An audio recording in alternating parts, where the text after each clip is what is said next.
Guys, I want to get loud all of a sudden. Do it. Sorry, I'm going to. It's you. I knew it was coming. I'm sorry, guys. Can't I hold need them back. to do that. It is. You feel like Poseidon chucking that bugger down in the water. Sucking that bugger.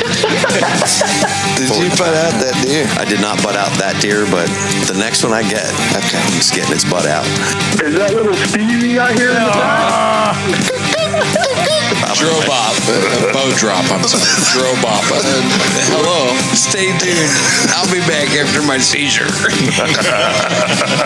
Every little chipmunk that was running around, everything's dead quiet, and I went like that. Just happened.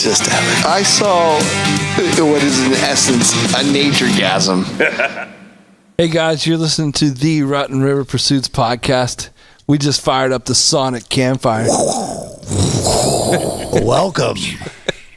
Yeah, we got a big show today and a rather large group. I think we're only really missing Stevie. I wouldn't say we're missing them.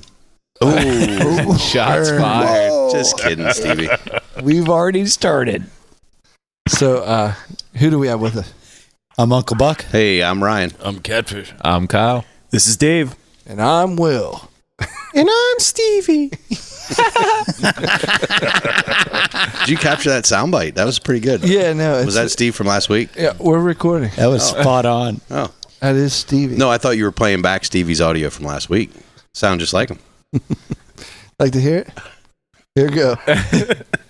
So we got a big guest. In my opinion, I kind of been man crushing on this dude. Yeah. So is that Instagram stalking? Instagram stalking. Okay. You know, stuff like that. Slipping in DMs. I appreciate that. DM every once in a while. I'm blushing. So we got Josh Nordwick on the line from Mountain Fit and a podcast that they call Reality Tunnels. Nice. Josh, are you there? I'm here. Welcome, Josh. Good to be here. Well, Yeah, welcome. thank you. Thank Awesome. you. Glad to be on the show. Love to hear about Mountain Fit. Give us that 50,000 foot view of what Mountain Fit is. I think the best way to start that is probably with the story of like why I started in the first place.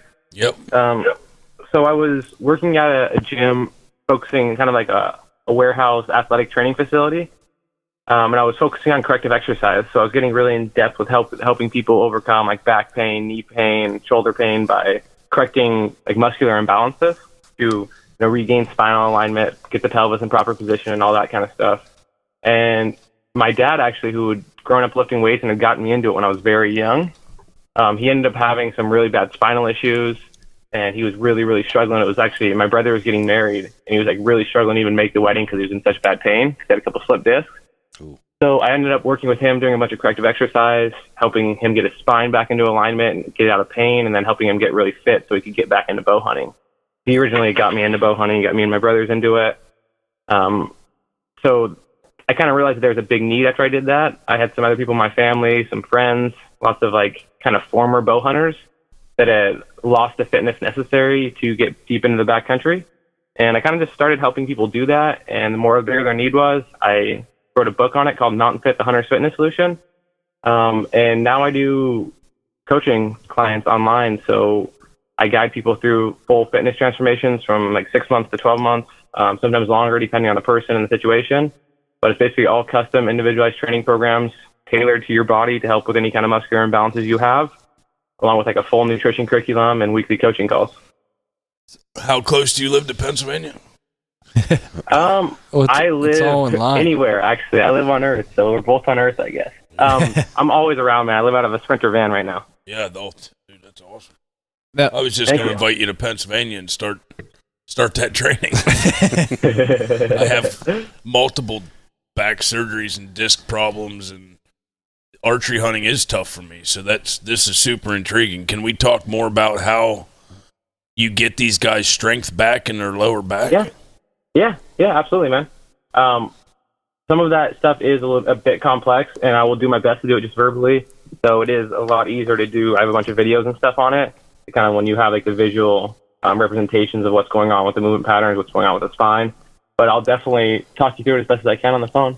Hey, Josh, right before you start talking about that, where can people go to find these videos so they can watch them while we're talking about it on the podcast?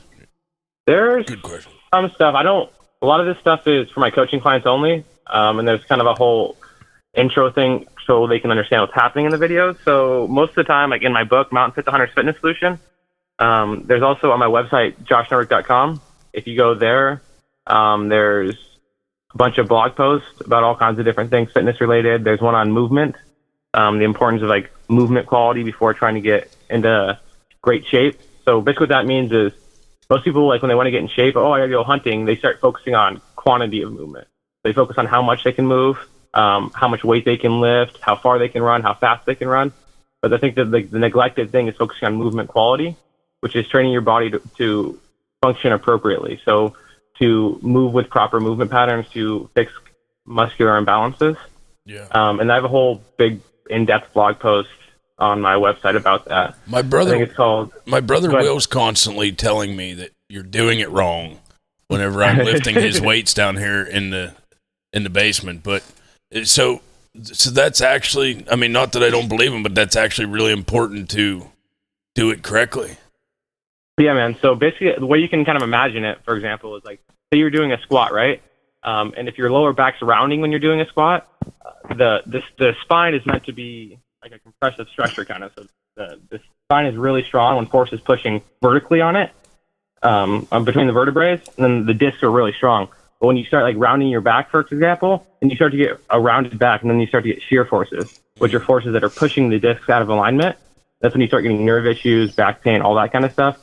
So yes, I would go as far as to say like, doing something wrong is worse than not doing anything at all. Before I forget, can I ask you, I'm super intrigued, like, okay, is sleep important?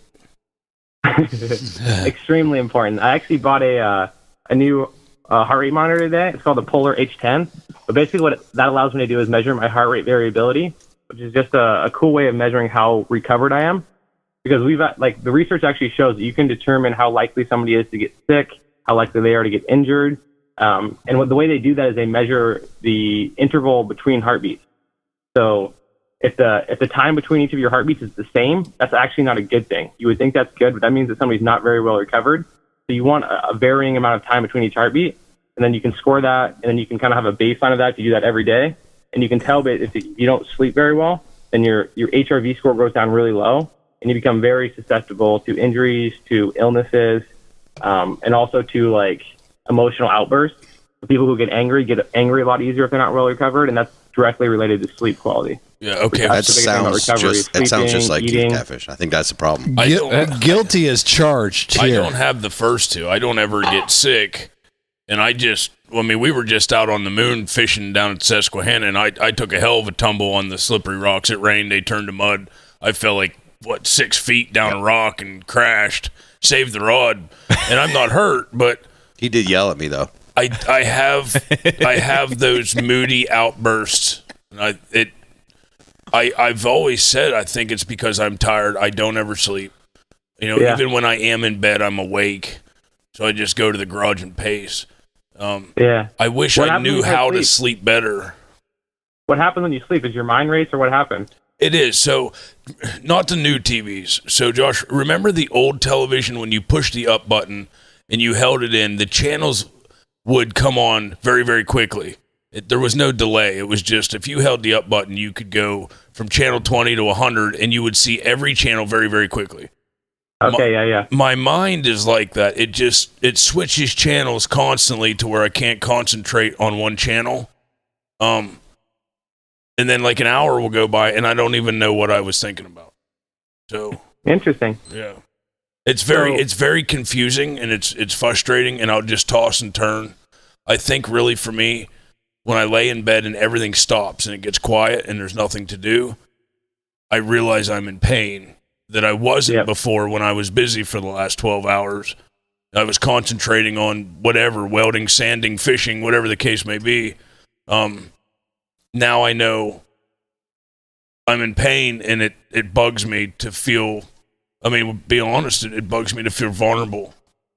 Like, Yeah. I would rather just get up and go to the garage and start working on something so I don't feel it. Your mind will start racing, so you don't have to think about it. Exactly. Yeah. And it's almost like I feel psychotic. The thoughts don't stop, and I can't stop and think about one thing. Yep. Yeah, it's not a very good place to be in when you don't feel like you're in control of your own mind, for sure. Have you done anything to try to work on this?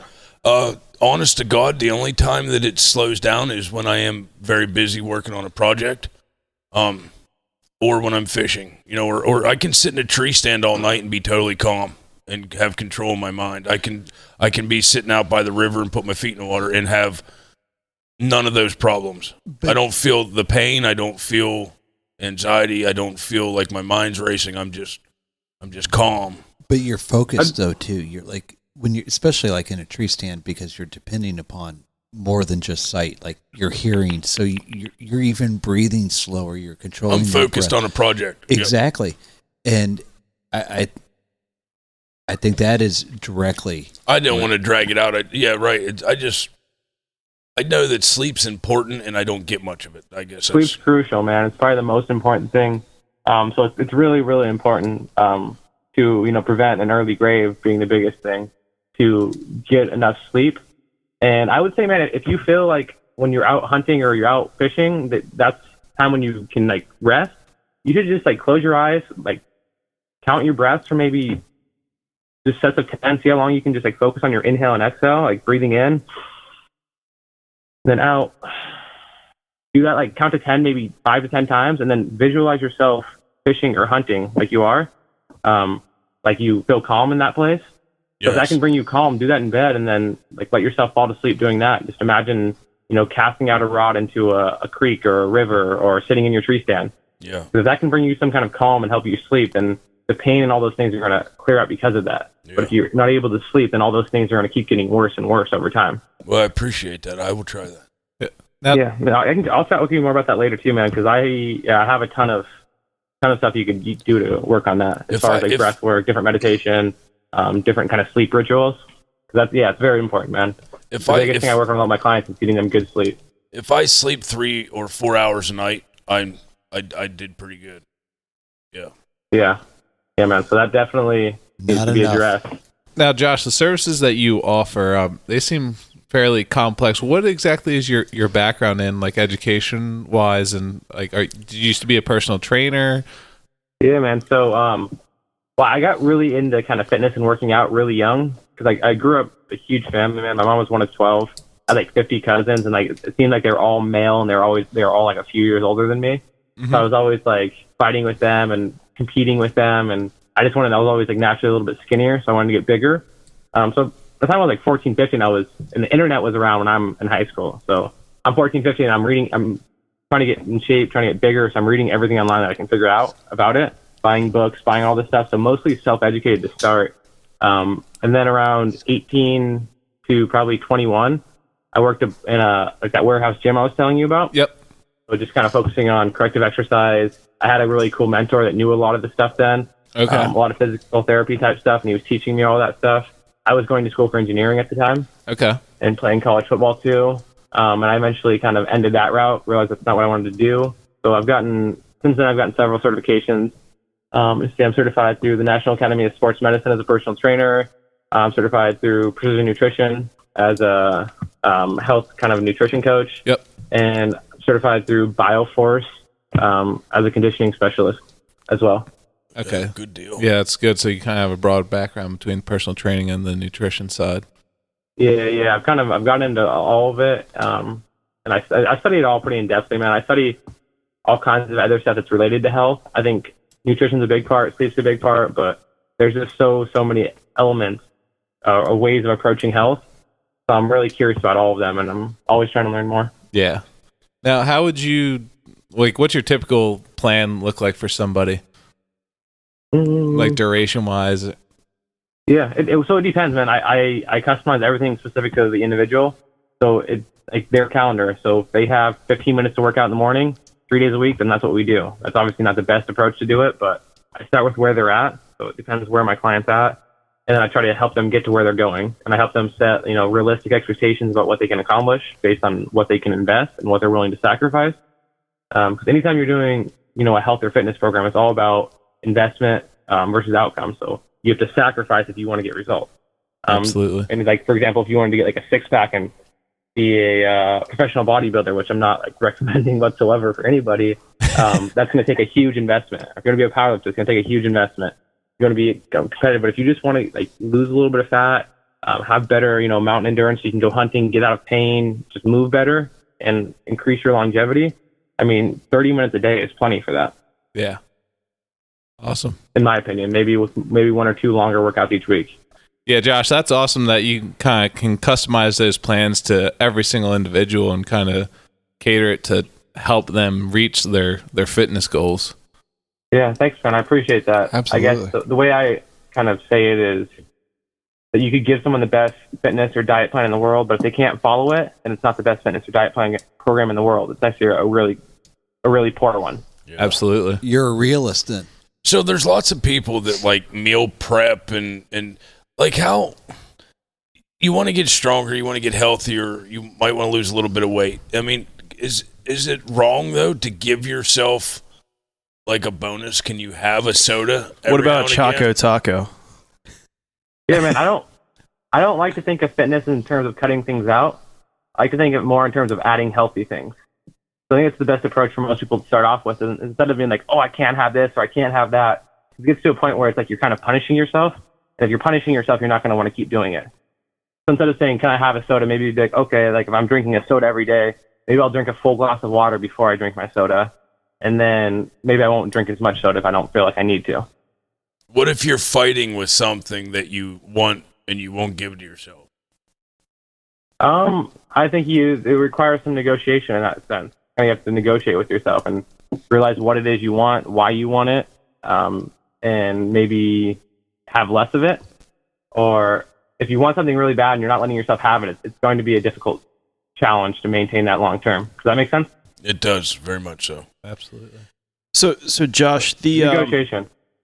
From my perspective of looking at the Mountain Fit idea, you're kind of approaching it from a, use what's around you, not all of the cable machine type thing. Like, using, if there's a park around you, do that 3-mile loop and, carry a heavy backpack type exercising, kettlebell type thing. Am I approaching that correctly? Is that what you're doing? I do both, man. So like I have hundreds of videos on how to use gym equipment, cable machines and barbells and dumbbells. And that's great. If people want a lot of variety, I think the gym's the best place to really get it when you're starting off. Because there's kind of levels to fitness and movement. And when you're starting off, if you don't have the basic movement patterns right, you kind of have to go to the gym, and then you don't have to go to the gym, but you could like use a kettlebell or a dumbbell at your house or something like that. But you need a really basic template of different movements, like a squat, some kind of a deadlift or a hip hinge, some kind of like unilateral lunge type movement, maybe a push movement, a pull movement, and then some kind of like pushing a sled or walking or jogging or hiking, some kind of. So you're getting that good deep hip flexor movement. Yeah. Just the full body where you're not static in one position, you're moving along as you're doing it. Okay, makes sense. So at that point, if you kind of master those 6 basic movements, you can really kind of expand out your variety and what kind of equipment you're using, what kind of tools you're using. Getting more into like kind of kettlebell type swings. And for me, I've been getting into like Indian clubs and club bells and steel maces, which are like all modeled off of old martial arts, or not martial arts, but old like weapons, like war weapons. Like a mace, for example, is a 10-pound steel rod it's a steel rod with a 10-pound metal ball attached to the end of it. And you can like swing that around, and instead of like always moving forward, backward, like you do in the gym, you start to move in rotational movements. And that's way better for athletic movements. There's way more carryover there. But that's not really the best tool for somebody that's just starting, Yeah, I guess if you don't have a strong core to begin with, you're not going to be able to engage that and use the full body. Exactly. If you can't move properly with like a minimal load and easy movements, you're not going to be able to move properly with complex movements. So kind of it's a spectrum for each person you start off with. Like some people just need to learn a body weight squat and learn how to bend over without just like excessively rounding their back and putting all the torque on their back. Some people need to learn to kind of protect their knees when they're squatting and not let them collapse into each other. And other people, they have those mechanics mastered and they want something more complex. and maybe running and jumping and throwing medicine balls and swinging maces and all that kind of stuff for them. But, there's two ends of a spectrum. So like I said, I always start with where a person's at. But typically with very, very minimal equipment, if somebody just wants to work out from home or at a park or wherever, I can get somebody a good workout regardless of where they're at with very minimal equipment. That's awesome. Yeah, DK, if you want a visual of that, especially like the maces, I've recall here very recently on Josh's Instagram, him going through an exercise with a mace, club, and doing his lunges. As a 40-some-odd-year-old man, I think I could do some of that just for the pure stretching aspect alone. Sure. Yeah. Kind of benefit from that kind of stuff. I'm not as flexible as I was 20 years ago, that's for sure. Yeah, the flexibility mobility thing is really interesting to me. Because you think about a baby, you think about how full range of motion they have. They'll put their toes in their mouth, behind their head, like no problem. So that's like full range of motion, right? And then you look at a dead person, and they have rigor mortis, and they become stiff as a board. So life is kind of a walk from being full range of motion to being stiff as a board. And you can almost kind of gauge where you're at in that journey based on how well you can move. That's not a perfect rule, but it's a good general rule of thumb. Dang you, Josh. It's darn close, Josh. I used to be a critical care nurse and pretty darn close. That's for sure. They say what stays in motion. Yeah. It stays in motion. You see people that are in their like 90s, because I work in the hospital as well, 90s, close to 100, that are active people that are still there in less pain. They can still get up to do their chest x-ray. They can still feed themselves because they're doing it. You got to keep moving to keep moving. The people who stop and lay down and be like, I'm sick, and they're in bed for a month, then that's it. I mean, like you quit moving so you don't move. Yeah. Mm-hmm. Yeah, it's really sad, man. Like, it's sad that some people understand movement. A lot of martial arts have got it for a long time. A lot of Eastern movement practices have kind of gotten it for a long time. But our approach to movement fitness has like been going to a gym and trying to get swole or getting really strong. Right. I'm very outcome dependent and not really focusing on what the person's actually experiencing and like getting them to actually enjoy their movement. Movement comes way before fitness. Being able to move properly and enjoy movement is really important. I consider myself an extremely, extremely active person because I don't sleep and I'm constantly busy. I'm always working on something. It's not strength training, but a lot of the stuff I work on is strenuous. And I'm always busy. We don't have like family around, so whether it's fixing the house, cutting the grass, doing a project, rebuilding a boat, fishing, hunting, no matter what it is, I'm about 5'11", 225. I'm not in horrible shape considering I've had all 5 lumbar discs removed in my back. With some back pain, with a lot of back pain, leg pain, I am still very, very, very active and very motiony. However, if I were to eat the way I should, I probably would look like a machine. But I eat like a garbage can. Like I can eat 3 cheesesteaks a day, plus mozzarella sticks, plus have 5 monsters, plus have a pack of cigarettes, plus 4 corn dogs, plus 4 candy bars. I don't ever gain weight, ever. But it's because I'm in motion all the time. But how do you get somebody like me to stop eating garbage just because I'm awake and I need more calories to keep going? I would focus on sleeping first with you because it seems like that's where the root of the problem comes from. And if your sleep cycle, the body works basically on a circadian rhythm. So there's times where you're supposed to have like a lot of stress hormones in your body throughout the day where you have some stress hormones, and that naturally declines as you move into an evening. But the idea of balance is really important. So if you're not sleeping properly, there's probably a lot of problems maybe with your adrenal glands. You might be producing too much kind of different kinds of cortisol or norepinephrine and all these different stress hormones. So I would focus on recovery, like breath work, breathing. That would be the biggest thing. And then I would expose you to a lot more high quality food probably. So I'd have you, like you're already probably getting a lot of good high quality meat and venison. So I'd encourage you to focus on that. I don't eat fruits and vegetables at all. It's literally meat, potatoes, and caffeine. That's what I live on. I'm not being like trying to be funny. I'm honest. I know I have an issue. Like on the way up here, I probably ate, I'm not kidding, 4,000 calories. Like I legitimately had two honey buns. Are you sure, man? That's a lot of calories. I don't know. I had 2 Big Macs and I had 2 honey buns and I had 2 Monsters on the way up here and like 4 cigarettes, and we went fishing, and on the way here I had a Nestle Crunch bar and the rest of that honey bun. So I don't know, it's like 1,200 calories, but it's a lot. Yeah. And that's not what I had at work today. But when we leave here, like I've been up since 4:30. When we leave here, I'll get home at 1 o'clock in the morning. I'll start working on something in the garage till 2:33, and I'll get back up at work for 5 and repeat. So I'm burning calories off, but I don't put the right food in me. I don't think. I don't feel healthy for the way that I look. It's kind of garbage that you're filling your body with. So you're not. Yeah, that's.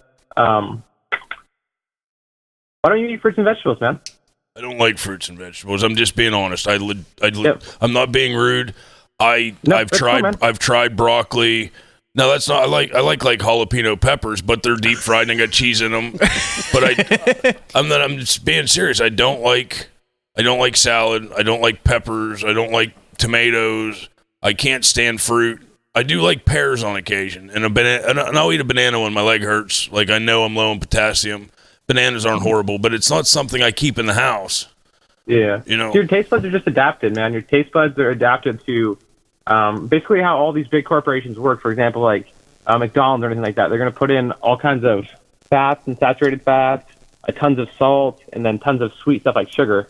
So they're mixing all these different chemicals that give your body a high, and they completely overstimulate your mouth. Taco Bell must do that a lot because I like. Yeah, so you've been overstimulated probably for so long that it's just going to take time to adapt your taste buds back to healthy food. So you don't have to dive into that too fast. Like you might find a lot of the way I do this with some people is I'll have them do a protein shake in the morning, and they can mix a banana and a little bit of orange juice or water with a handful of blueberries and maybe a handful of spinach and then a scoop of protein powder or something like that. That's a really basic way to get like 3-4 servings of vegetables and fruits, and it doesn't actually. I've never heard anybody actually said that tasted bad either. Like the spinach seems like it would, but you don't actually taste the spinach at all. It's basically a mixture of orange juice, blueberries, and banana, and that gives you a bunch of fiber. So you're probably getting like about no fiber right now. So your digestive system is probably a little bit out of whack from that too.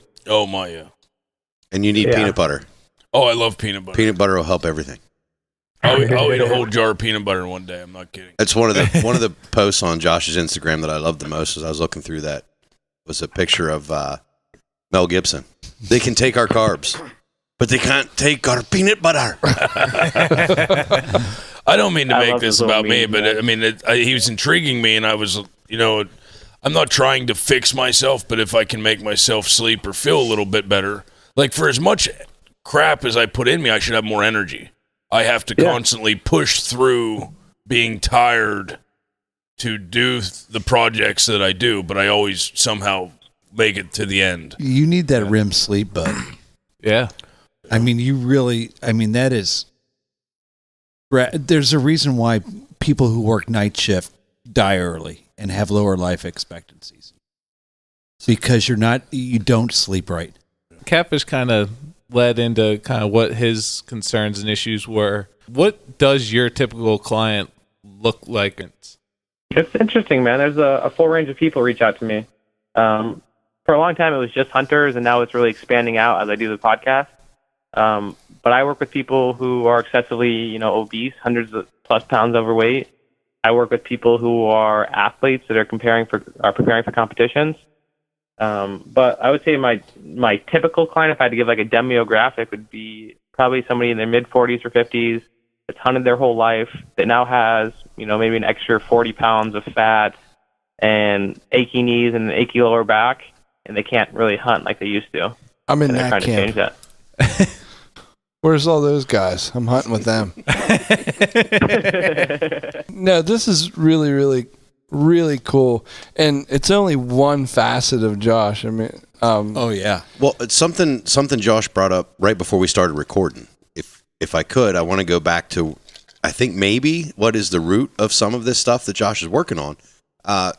And he's mentioned martial arts a couple of times as he's talking to Catfish about different ideas and stuff. Hi. Josh, you spent some time in the East, right? Is that where you learned? The Far East? The Far East. Like Southeast New Jersey. Asia, so I was gonna say Philadelphia. I spent some time living in Thailand and Cambodia, and then also in Colombia and Ecuador. What? All those sound Yeah. way more dangerous than Honduras Or Philadelphia. or Philadelphia. I don't know. Philly's pretty bad. Yeah, it's true. Yeah, some of the big U.S. cities are a lot more dangerous actually than a lot of the other countries that I've been to. People like Chicago is one of the most dangerous places in the world, for example. So yeah, New York's really dangerous. I'm a survivor. I don't know how that compares. I know I lived in Medellin, Colombia, which used to be kind of like the cocaine capital and where Pablo Escobar's reign was at. Yeah. But that city was voted like the most innovative city in the world a couple of years ago.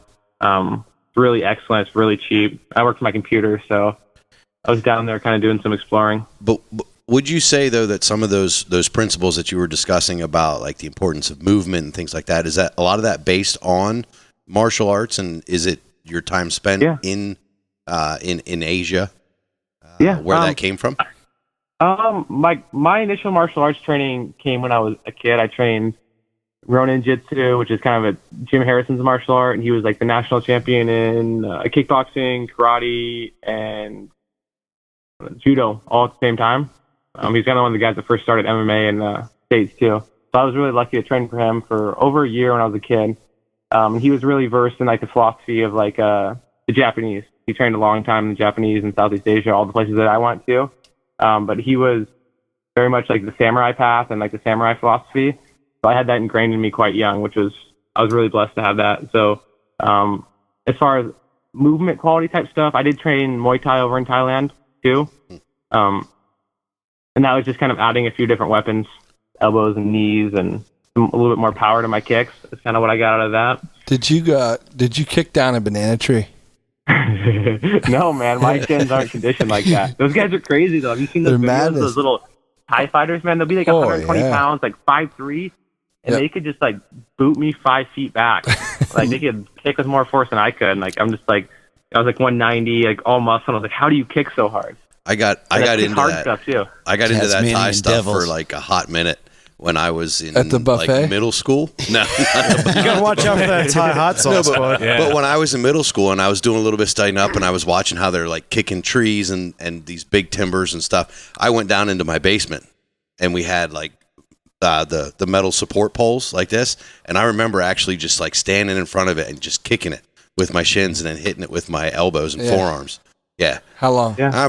I don't know what I did to my shins, but now when I like walk around the back of my truck and I bump into my hitch with my shin, I buckle. I will lay in the fetal position for about 20 minutes because I did some permanent damage, I think, kicking You probably broke it and messed with the nerve system. That's kind of mess it up because like what you're doing is killing all the nerves. So you can lose like proprioception. You can lose control of that area by doing that. You're basically just turning your leg into a weapon for the most part. And you call that? And they call that Muay Thai. Is that? I'm sorry. Muay Thai. Muay Thai. Okay, I'm sorry. Go ahead. Muay. And in Thailand, they kind of Muay it's something between Muay and Muay. It's hard to pronounce in actual Thai. It's Muay, I think. Thai. Muay Thai is kind of like in English what people kind of say Muay Thai. Yeah, I just Americanize it. It's all the same, man. It's a hard word to say. Muay. You got it. Nailed it. Nailed it. I don't want to be kicked by one of them guys. No. No. Me neither, man. Them and a mule. No Missouri mule. So, Josh, moving on, we all have these roots coming from your background. You have a karate background, jiu-jitsu background, and then a football background. Why was movement such that's not a common sentiment in those areas? I mean, I guess in America, you're doing karate to kick someone's ass, and you're playing football to smash. Smash. Just smash your heads in. You're diagnosing my underlying aggression quite well. I'm all. There's a lot of you and a lot of us. So that's what I think that the initial I'm connections. picking up on that too. Yeah. Yeah, man. I don't know, man. So young, I excelled in athletics, and I also was excelled a lot in academics, but I wasn't really encouraged in academics by people around me, and I was really pushed in athletics and fighting in particular. So a lot of that grew out of there, I would say, and just, getting praise. It's kind of where you're praised at as a kid, I think. And now as I've gotten older, I've really learned to kind of, instead of repressing that aggression, which is like taught to so many young boys these days, I've learned to cultivate it and use it towards things like entrepreneurial pursuits and dealing with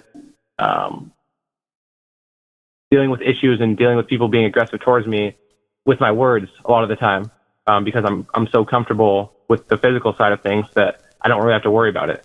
So I can just use my words and have altercations with my words without instigating any kind of like physical aggression. So like Bruce Lee, it's made me maybe a lot more comfortable.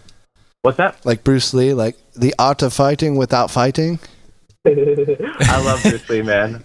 It's true. It's pretty good. King Do is like one of my favorite books. I love it. Yeah. He didn't have to like fight. Wata.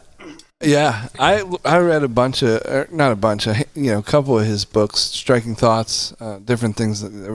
I love Bruce Lee. He's a great philosopher too, man. Oh, heck yeah. People don't see how great of a philosopher he was. My sensei as a kid, Jim Harrison, trained a lot with Bruce Lee. No way. Yeah, so I never met him or anything like that. I think I was dead. He was dead by the time. Sure. Yeah. I was old enough to do anything like that.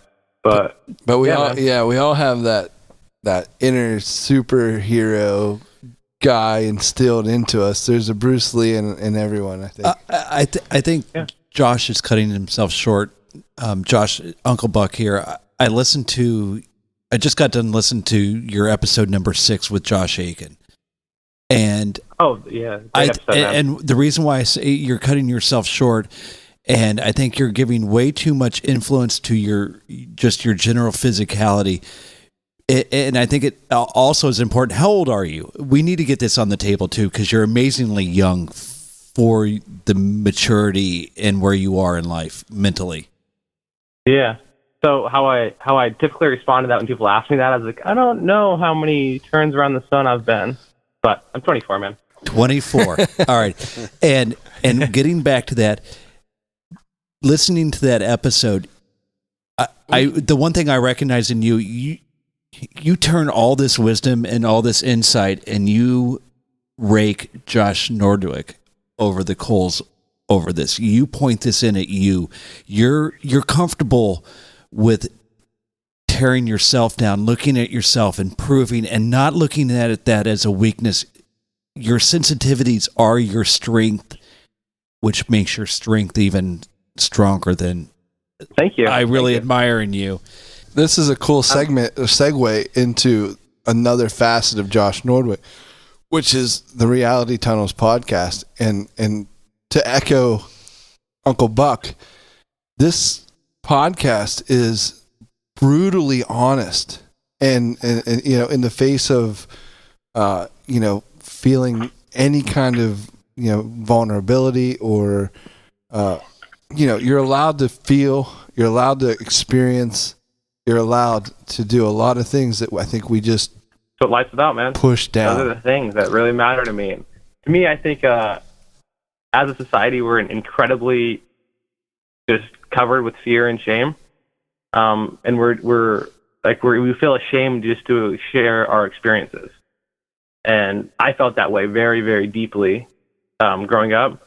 And in the past few years, I've gotten really deeply into, I guess, my spiritual path, and that's been a huge part of it, is to be able to speak freely about what it is that I'm experiencing and encouraging other people to do the same. Barely does it justice. Yeah. It is so honest and raw at times. And I'm like, I'm listening to it and I'm like, I feel that way. And another guy is saying exactly what I've been suppressing for years. You know what I mean? We're all having the same basic experiences for the most part, man. And if you're feeling something, other people are feeling it too. And everybody's kind of isolated because we've been trained to isolate ourselves. And it's not like that everywhere you travel, man. There's lots of places where it's based on community, and people come together with all those issues, and they sit around a fire pit with, the whole community. Like a sonic and campfire? Maybe they drink like a sacrament like ayahuasca, and they deal with all their negative, their dark side, their issues, and the community supports them while they do that. And that makes the individual stronger, and a group of strong individuals is a strong community as well. So that's what I'm about, man. I'm about the I guess the individual destiny of individuals, and that's why coaching seems to be the logical choice for me, because I don't particularly like the university system. I think it's incredibly corrupt, and I don't want to be part of it. So that cuts me off from like getting deep into the medical profession or being registered with a lot of things like that. I can see it, man. I know that speaks to Uncle Buck's point there about it, maturity beyond his years. I know that my fears and anxieties have always, and I'm maybe on the other side of 40 turns around the sun, maybe. But my fears and anxieties have always been masked with just anger. Like that's the only emotion that I have is anger. So it's mature at your age to be able to identify what it is and talk about it with people. So that's a pretty cool thing.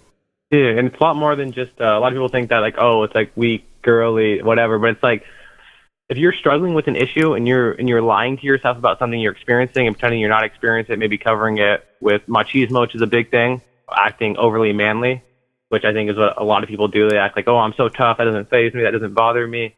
But then like that's not the truth. So I'd say my highest value, my highest virtue is to speak the truth.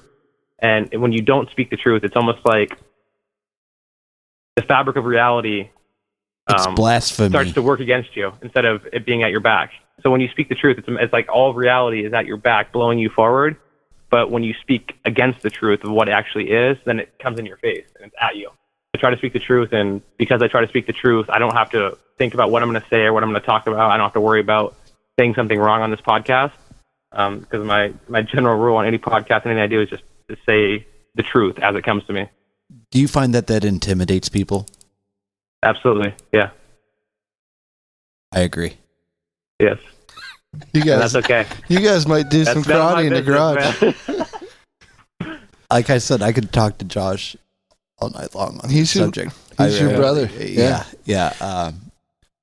So, Josh, I see some inclination. David Cow here. They call you Dakey? So, you compete and train to hunt, correct? I've never competed in train to hunt. My first time at a train to hunt competition this weekend, I did a podcast with Ryan and Hillary Lampers of Hunt and Harvest Health a couple weeks ago. Yeah. And they were hosting a train to hunt competition. I didn't have my bow, so I couldn't compete. But I went up there and I coached some people, helped them dial in their breathing around their shots and move a little bit better, and just kind of calm their nerves is a big part. That's mostly what I did. I was judging, making sure they were getting all their reps in and doing everything properly. But for the most part, I was just teaching them how to calm down with their breath, some kind of basic kind of box breathing techniques, and just kind of get to know the community, because I've never been around one of those before. So if you could give our listeners a little bit of a background on what train to hunt is, since like I know it a little bit about what it is, but you were there at a competition. If you could just give our listeners. Yeah, so I'm not affiliated with any way with the train to hunt to start off with, but what they do is it's basically kind of like a CrossFit competition mixed with an archery shoot. So they'll do like if you're doing a set of some kind of a AMRAP or something like in a gym, maybe they'll do, like 10 step overs a box with a 50-pound sandbag, and then they'll go run a 400-meter loop, and they'll come back and shoot. And then they'll do that, like several rounds of that, and they're timing it, and they're competing with other people. And then they'll do like a longer distance, like 3D shoot as well. And it's just their goal. I met Jesse Wise, who's running a lot of them now. A lot of the train to hunt, he's kind of organizing a lot of them. He's a great dude. Their goal is just to give people something to prepare for. Hunters that like are out of season, all off season. So giving them a reason to kind of work out throughout the winter is kind of their goal, I think, which is a great goal. Yeah, I completely agree with that. It's a neat something else to do to incorporate hunting, but also benefit your health. It's benefiting your health, but it's also putting you in a more realistic situation. I think I somehow inadvertently did this to some degree. Now, By accident. all the guys around the table are looking at my physical appearance right now. So wait, did you drop guys your might not gloves in know the this, tree stand and but climb up quick? I used to be, Had to bend over. You're out of breath. I used to be a little in a little bit better shape, but I was actually running, and it was midsummer coming up on September, Where are and you I running thought from? there was people chasing me. I don't want to talk about that. A rabid fox. No, but I would come home from work, and I would go on these 3 mile, then they turned into 4 or 5, almost 6 mile runs, and we were coming up on September, and I'm like, I got to start shooting my bow. The most realistic hunting scenario that I've ever put myself in is to come back from a 4 or 6 mile run, grab the bow, knock an arrow, come back to full draw, and just release one shot. Yeah. It's a Because that's challenge, all man. you get It's when you're super hunting, hard. right? Yep. So Yeah. my heart rate is off the charts at that point, and I have to calm myself. I have to work on my breathing. I have to anchor and work through all of that. And that's exactly what happens from 0 to 100. As soon as you hear that twig snap behind you and you turn around, there's a deer. Mm-hmm. It's actually really good idea. I should probably start doing that again. Man's Yeah, got in a all point. aspects of life, too, Yeah. I think the breath work is so important, man. Like understanding how to breathe, because the breath is really the gateway to the body. So a lot of people think of like, I'm this thing and then I have a body. But in reality, it's like you are this whole unified being. And to the degree that you're not present and aware of your breath in any moment is the degree that you're buying into this false dichotomy or false separation between the mind and the body. When in reality, it's all one thing. So you can learn to control your heart rate. Like I have a pretty deep control of my heart rate, so I can crank it up or I can turn it down and without doing anything, just based on visualization and breathing really rapidly. That's some awesome stuff right there. That even applies for not just archery too. Your breath control and your heart rate. Because I mean, out turkey hunting this past weekend, and those gobblers were just lighting it up in the woods, and you still couldn't see them, but my heart was going, and I felt that my arm was shaking a little bit, holding up the forearm. That's because you were with Pike Orowski. Oh yeah, so just we were super excited. We're having fun. Yeah. But no, so no matter what, it's no matter what aspect of hunting, your heart and breath control is important. And if you have the ability to do it, go for, depending upon the shape and the condition that you're in, but go for a half mile, a run, go for a jog, a walk. Just do a couple lap around the house. Yeah, mountain climbers, right there at the rifle range. Just do a pile of them. Burpees. No, I mean, do some burpees. Even right for the East Coast, this is real. The train to hunt really applies for like Midwest and Western, like Rocky type hunters, the Rocky Mountains out there. Yeah, who are you got to move and you're gonna climb some altitude quick before the elk crosses over, some situation like that. But for us, we're still walking into the woods. Oh, yeah. Heart rate's up. You're climbing up your tree stand. Heart rate's up. You hear them. You see that. Your heart rate's up again. So you're just trying to keep up with Kyle in your walk. Well, he takes one step for 6 of ours. One man's step is another man's 2. You guys want to do a quick breathing technique that you can use in those situations? Yeah, man. Would love to.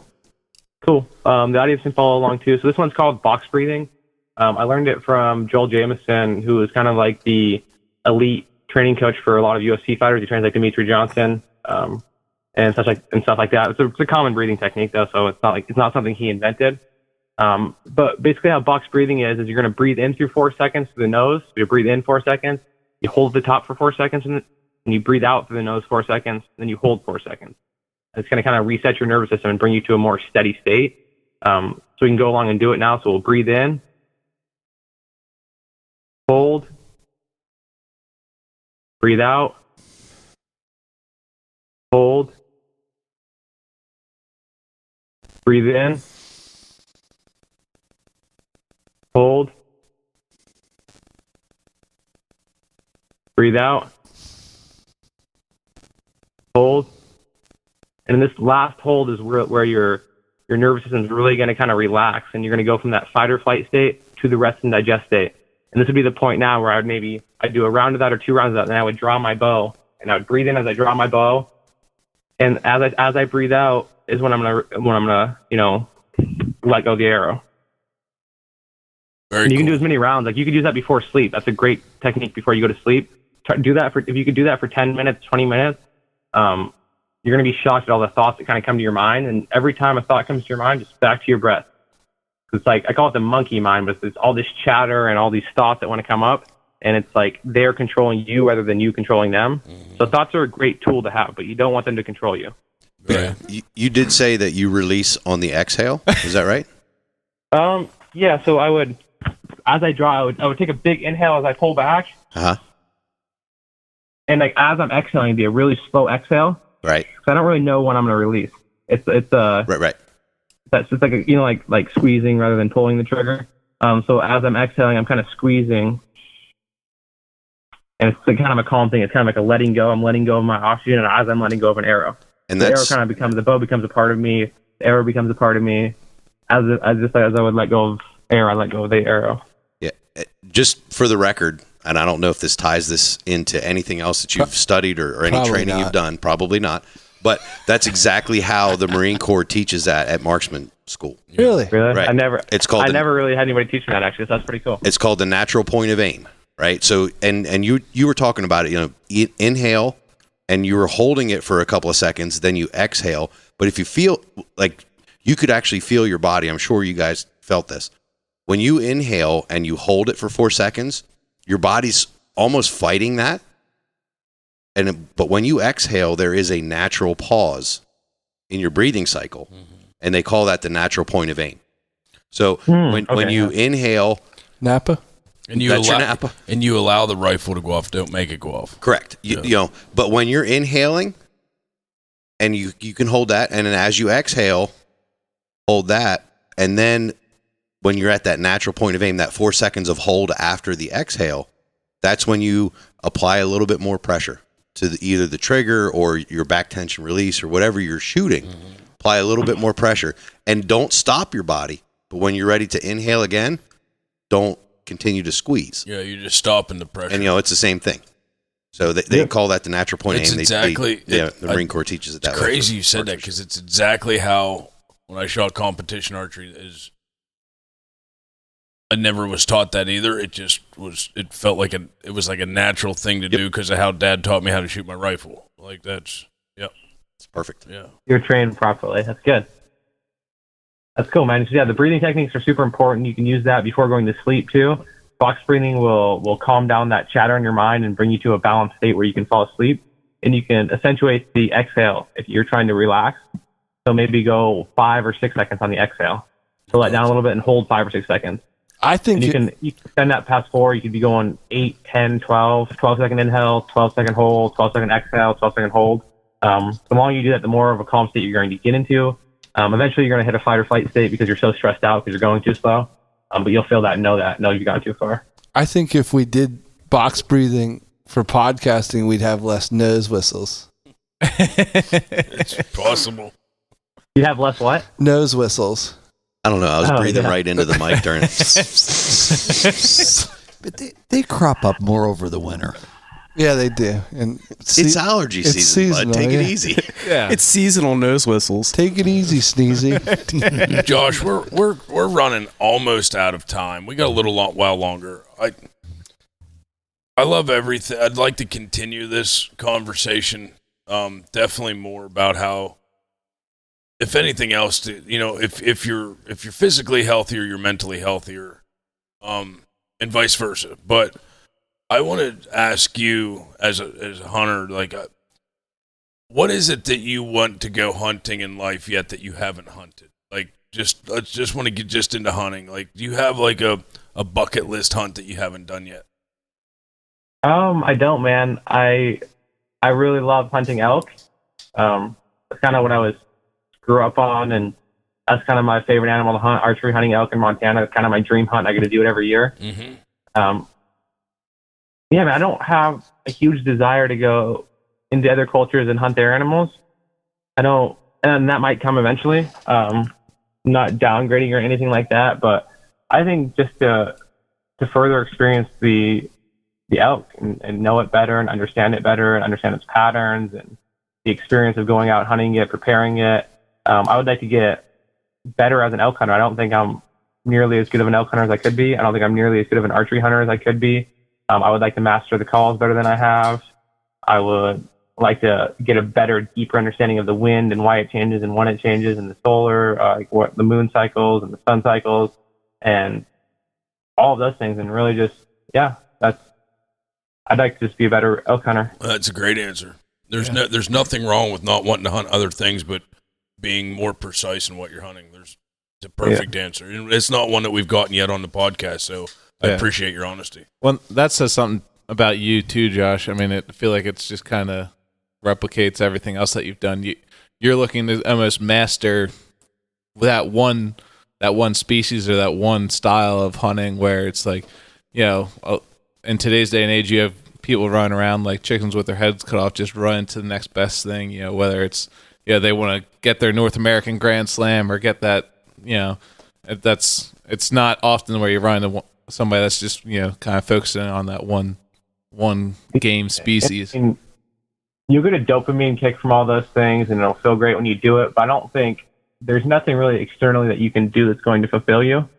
So you can have all the dream hunts you want, all the Alaska hunts, all the African safaris. But at the end of the day, it just comes down to the experience and who you share it with, and your relationship with that animal, how you use the meat, and why you're doing it in the first place. And whether it's for ego validation because you want to post it on social media and show everybody how great of a hunter you are, or if you actually really enjoy the ceremony and ritual that is going out and procuring meat and all the things that come along with the hunt. Amen, brother. Yeah. I couldn't agree with you more. Thank you. Yeah. So, I actually have to say, I'm sorry. I actually have to say that I didn't know much about Josh when we sat down. And that's my fault, Josh. I'd been very busy all right, man. building a new boat. And like I knew you were coming up, but I was out fishing and I just had a lot of things on my plate lately, so I didn't get to research you before I actually sat down. I was legitimately taking muddy clothes off from fishing as Will was telling me who we had on the podcast. And that's ignorance of me, but I have to say that you've been actually one of my favorite guests we've ever had in 2 years. So thank you for coming on. Thank you, man. I appreciate that. It means a lot to me. Yeah. And another thing, it's interesting to touch on your point there too, Josh, that you brought up there. I almost feel like the hunting industry as a whole is kind of coming back around full circle to kind of our native roots of why we even started hunting in the first place. I mean, I feel like we had that big boom there, in like the 80s and the 90s, guys just chasing big animals and chasing the trophies. But I think we're almost coming back full circle where people are getting more into hunting because of that clean source of meat, because of that connection with Mother Nature, since we almost lost that with all the technology. Yeah, man. There's a little bit of a trend going on in our society now where we're looking externally for gratification and fulfillment, and that's being projected on everything. And hunting is just one of those things that's being projected on. So yeah, I really hope we're coming around to getting that sense of fulfillment and self-worth from ourselves, where the only place that it can really come from. I mean, everywhere else is just an illusion to me. Yeah, it's valid. Josh, I don't get too deep on your podcast. No, dude, it's awesome. We can go further, bud. I'm ready. Well, we're bumping up on time, and we can always have you back. I definitely appreciate you taking time out of your journey and your path, and just jumping on a Sonic Campfire and sharing a little bit of you with us. It's everything I thought it would be. And I know I've been, like I said, I found you through Facebook, and I started listening to Reality Tunnels podcast, and I just knew that you definitely fit in with this group of guys. So thanks again, man. I'm glad you reached out, man. I really am. And I've said that 100 times before. As rough things as social media can be, it can be an extremely amazing tool to connect us if it's used right. Mm-hmm. Yep, it's just a tool, man. Through social media, I'm looking forward to following you, Josh, and learning more, not only about you, but from you. So, inspirational. Thank you, dude. Thank you, man. I appreciate those words. It's very kind of you. Awesome. Absolutely. So, Josh, where can they find you? Hunters, the best way to find me, if you want advice specific to hunting, I have an email course on my website, joshnordwick.com. Josh spelled like Josh, and then Nordwick is Nordwick. It's a 5-day hunter's fitness solution email course, and that's a really good place to get started with hunting stuff. And then there's also a group called Mountain Fit if you're into the hunting side of things. If you want to follow the podcast, it's Reality Tunnels Podcast, and that can be found on iTunes, Stitcher, Google Play Music, basically any your favorite podcasting app. Probably wherever you're listening to this podcast out, you can find Reality Tunnels Podcast. And yeah, you can follow me on Instagram, Josh Nordwick. Shoot me a DM, shoot me a message on Facebook if you want to chat, if you want to connect. I'm always open to connecting with absolutely anyone. And I will respond, I promise. That's true. I mean, at least he did for me. He's extremely easy to connect with, too. I mean, I opened up more than I really wanted to tonight on the podcast, but I felt like the guy could actually don't go on the Reality Tunnels podcast. He'll make you cry. Catfish. He's 24. That's I don't believe it. I know. I don't either. He just stuck makes at it. I think the Reality Tunnels, in my opinion, is like this nest, and it's just people that go on it just open up, and Josh has a way of just talking with people and getting them just I felt like I wanted to tell them everything about me. Right? Barbara Walters of podcasting. That's what you are, Josh. Said I wasn't gonna cry. You told me you wouldn't make me cry, Josh. You promised me. Thank you so much, brother. Yeah, thanks, Josh. Yeah, thank you. Yeah, thank you guys. I appreciate it. We appreciate you, bud. Guys, where can they find us? Well, they can check out the brand new, super awesome website at www.rutandriverpursuits.com. Oh, it's nice. Check it out. Fantastic. Check it out. Spot on. Of course, any of the fantastic social media platforms out there, Facebook, Twitter, Instagram, all that stuff. Just search Rut and River Pursuits. We'll be there. Always check out always check out the YouTube page, Rut and River Pursuits podcast. And of course, the podcast itself is available iTunes, Google Play, Stitcher, Castbox, Overcast. And don't forget, guys, to leave us any feedback, whether it's through social media, reviews. We love to hear from our listeners. Absolutely. All right. Thanks, guys. See ya. Thanks. Peace. Rig 'em weedless. Thanks for listening, everyone. My general rule on any podcast, anything I do is just to say the truth as it comes to me. Do you find that intimidates people? Absolutely, yeah. I agree. Yes. You guys, and that's okay. You guys might do some karate in the garage. One of the posts on Josh's Instagram that I loved the most as I was looking through that was a picture of Mel Gibson. They can take our carbs, but they can't take our peanut butter. Probably somebody in their mid-40s or 50s that's hunted their whole life that now has, maybe an extra 40 pounds with a bat and achy knees and an achy lower back, and they can't really hunt like they used to. I'm in and they're that trying to change that. Where's all those guys? I'm hunting with them. I got into that Thai stuff for like a hot minute when I was in at the buffet? Like middle school. No, you gotta watch out for that Thai hot sauce. I felt like I wanted to tell them everything about it. Barbara Walters of podcasting. That's what you are, John.